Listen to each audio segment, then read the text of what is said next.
ಗುರುಸುತ ಪುನರ್ಧತ್ತ. ಹೌದು. ಎಲ್ಲಿದ್ದಂತೆ ಹೇಗೆ ಹುಡುಗುದು ನಾನು? ಹುಡುಕಿ ಕೊಡುವುದನ್ನು ಹೇಗೆ? ಮತ್ತೆ ನೀವು ಇಲ್ಲಿ ಬಂದದ್ದು ಹೇಗಾಯ್ತು ಗೊತ್ತಾ? ಯಾರು ವಿಳಾಸ ಗೊತ್ತಿರುವುದಿಲ್ಲ. ವಿಳಾಸ ಗೊತ್ತಿದ್ರೆ ನಾನು ಸಲ್ಲಿಕ್ಕೆ ಹೋಗುದಿಲ್ಲ. ವಿಳಾಸ ಗೊತ್ತಿಲ್ಲ ತಕೊಳ್ಳು. ನಾವು ವಿಳಾಸ ತಕೊಂಡು ಆಗ್ಬೇಕಾದ ಏನು? ಒಟ್ಟು ಸಿಕ್ಕಿದ್ರೆ ಅವನಿಗೆ ಬೇಕು, ನಾವು ವಿಳಾಸ ಹೇಳ್ಕೊಳ್ಬೇಕು.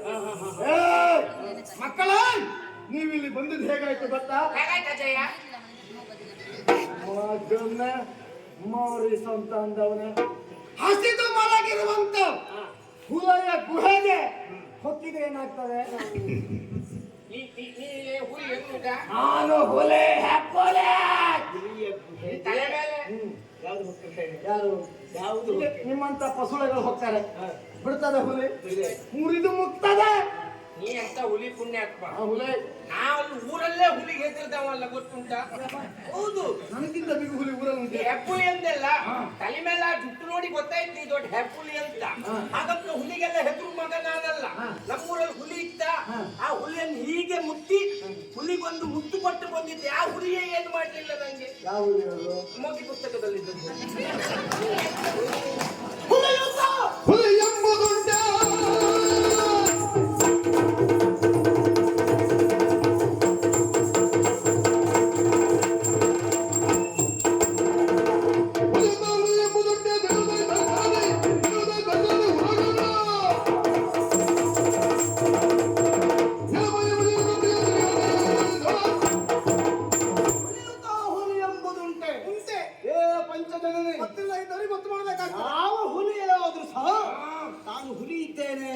ಅಂತ ಹೇಳಿಕೊಳ್ಳಬೇಕಾದ ಪ್ರಮೇಯ ಇರುವುದಿಲ್ಲ. ಹುಲಿಯನ್ನು ಕಂಡ್ರೆ ಸಾಕಾಗ್ತದೆ. ನೋಡಿದವರಿಗೆ ಓ ಇದು ಹುಲಿ, ಹೌದು ಹುಲಿಯ ಎನ್ನುವುದು ಗೊತ್ತಾಗುತ್ತೆ. ಹೌದು ಹುಲಿ ಅಂತ ಗೊತ್ತಾಗ ಮಾತ್ರ ಅಲ್ಲ, ಹುಲಿ ಪ್ರಕರಣಕ್ಕೆ ಹೋಗಿ ನಿಮಗೆ ಉಂಟು ಹಬ್ಬ. ಹುಲಿ ಪ್ರಕರಣಕ್ಕಲ್ಲ, ಹುಲಿ ಉಗ್ರ ಪ್ರಕರಣಕ್ಕೂ ಹೋಗ್ಬೇಡ. ಹುಲಿ ವಿಷಯ ನನಗೆ ಅನುಮಾನ ಉಂಟು. ಎಲ್ಲೆಲ್ಲ ಬಚ್ಚಿಟ್ಟಿದ್ದಾಗ ಗೊತ್ತಿಲ್ಲ. ದಿನ ಹಾಕೊಂಡು ತಿರುಗ್ತಿದ್ದೆ. ಒಂದೊಂದು ಅಪಪ್ರಚಾರ ಮಾಡಬೇಡ. ಅಪಪ್ರಚಾರ ಅಲ್ಲ, ಈಗ ಯಾಕಂದ್ರೆ ಕದಿಯುವ ಕಳ್ಳನಿಗೆ ಯಾವ್ದಾದ್ರು ಮಕ್ಕಳನ್ನೇ ಕದಿಯುವ. ಇನ್ನು ಹುಲಿ ಉಗುರು ಬಿದ್ದೀಯಾ? ಬಿಡ್ತಾರ? ಹುಲಿ ಅಲ್ಲ, ಬೆಕ್ಕಿನ ಸಿಕ್ಕಿದ್ರು ಮಾಡ್ತಾ ಯಾಕಂದ್ರೆ ಲಾಭ. ವ್ಯಾಪಾರ ಅಲ್ವಾ? ಬೆಕ್ಕಿನ ಸಿಕ್ಕಿದ್ರೆ ಇಬ್ಬರಿಗೆ ಕೊಡ್ತೇವೆ. ಯಾವುದರಿಂದ ಲಾಭ ಸಿಗ್ತದೆ ಅಂತ ಯೋಚನೆ ಮಾಡುವ. ಈಗ ಕತ್ತೆಯ ಮುಖವನ್ನು ಕಂಡ್ರೆ ಮಾತ್ರ ಇದು ಕತ್ತೆ ಅಂತ ಹೇಳಬೇಕಾದ ಅಗತ್ಯ ಇಲ್ಲ. ಕತ್ತೆಯ ಸ್ವರ ಕೇಳಿದ್ರೆ ಸಾಕಾಗ್ತದೆ ಇದು ಕತ್ತೆ ಉಂಟು ಎನ್ನುವ ಹಾಗೆ. ಅದೇ ರೀತಿಯಲ್ಲಿ ನೀನು ಯಾರು ಏನು ಎನ್ನುವುದನ್ನು ನಾವು ಚೆನ್ನಾಗಿ ತಿಳಿದವರಿದ್ದೇವೆ. ನೀನಾಗಿ ಹುಡುಗರನ್ನು ಒಪ್ಪಿಸಿರಲೇಸು.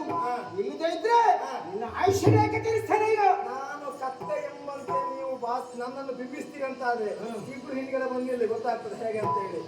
ಒಂದು ಅತಿ ಬಿಸಾಡ್ತೇನೆ. ನಿಮ್ಮಂತ ಮಾರಿ ಸಂತಾನದಲ್ಲಿ ಪೆಟ್ಟೆ ಮತ್ತು ನಿನ್ನ ವಿಷಯ ನಮಗೆ ಅಲ್ಲ, ನಿಮಗೆ ಪೆಟ್ಟೆ ಮತ್ತು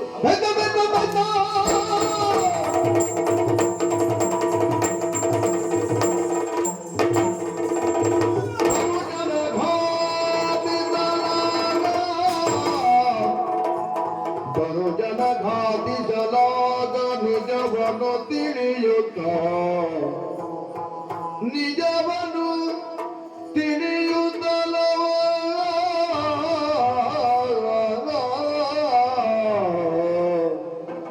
ತಿಳಿದನೇನೆ ಪುರುಷೋತ್ತಮನೇ.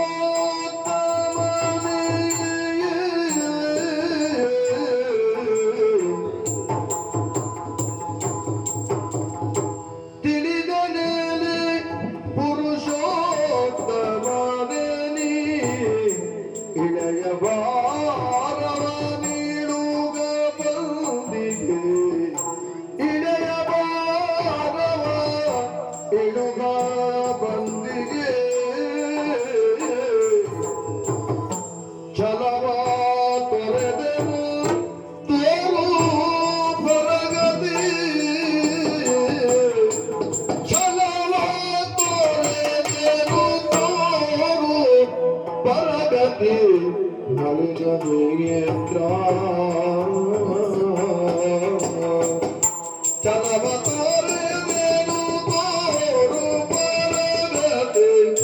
ನಳಿನೇತ್ರ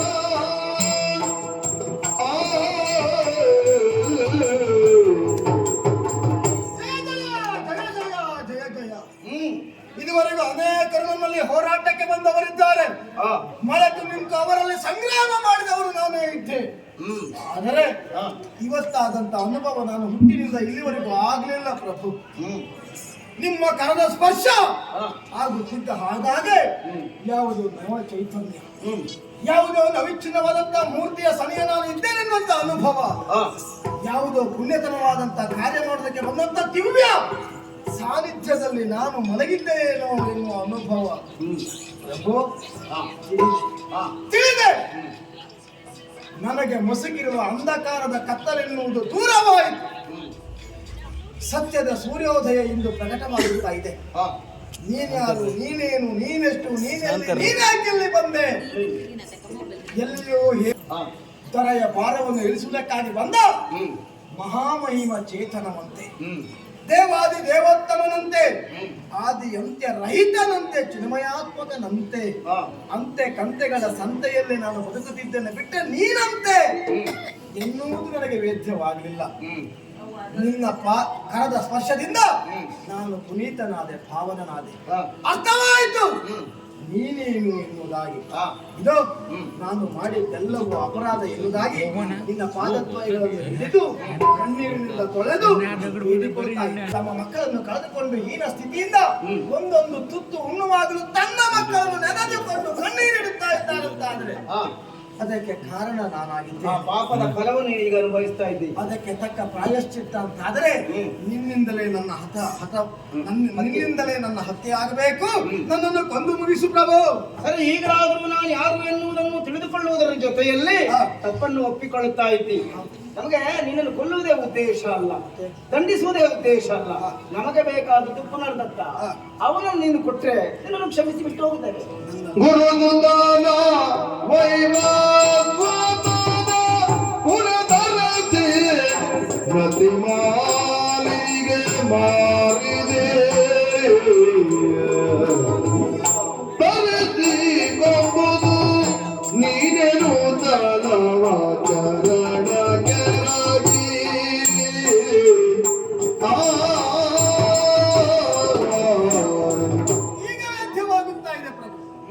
ಅಮಾವಾಸ್ಯ ದಿನ ಹೋದ ವರ್ಷ ಗುರುಸುತನನ್ನು ಅಪಹರಣ ಮಾಡಿದವ ನಾನೇ. ಹಾಗಂತ ನನ್ನದೊಂದು ಸ್ವಭಾವ ಉಂಟು. ಯಾವ ವಸ್ತುವೇ ಆಗಲಿ, ಯಾವ ವ್ಯಕ್ತಿ ಆಗಲಿ ಕದ್ದು ತಂದ ಮೇಲೆ ನನ್ನನ್ನು ಇಟ್ಟುಕೊಳ್ಳುವುದಿಲ್ಲ.